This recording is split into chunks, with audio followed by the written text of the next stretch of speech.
Change how cell data appears with available number formats like dates and percentages in Excel. Start by selecting the cells you want to format.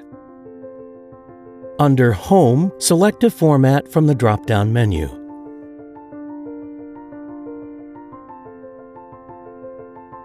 To see all available number formats, select the down arrow. From the Format Cells window, you can add percentage symbols, currencies, and zeros after the decimal. Want to change the date format? You can also right-click the selection and choose Format Cells from the menu.